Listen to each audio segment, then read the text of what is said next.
చిన్న గ్రామంలో రాము అనే బాలుడు ఉండేవాడు. అతనికి లక్ష్మి అనే ఆవు చాలా ప్రియం. ప్రతి ఉదయం దానికి గడ్డి పెట్టి మెల్లగా తల తడమేవాడు. ఒకరోజు భారీ వర్షం వచ్చింది. చెరువు పొంగి లక్ష్మి కనిపించలేదు. రాము ఎవరిని పట్టించుకోకుండా వర్షంలో పరుగెత్తాడు.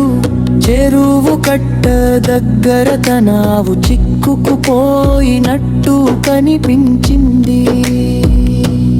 అతను నీటిలోకి దుకి దారిని కట్టెలతో చేసి ఆవును బయటకు తీశాడు. ఆవు రాముని చేతిని నాకింది.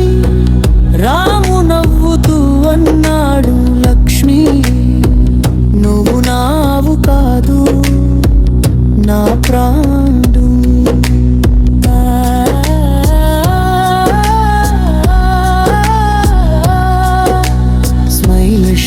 వర్షం తగ్గిపోతుంది. ఇద్దరు వెళ్తారు. లక్ష్మి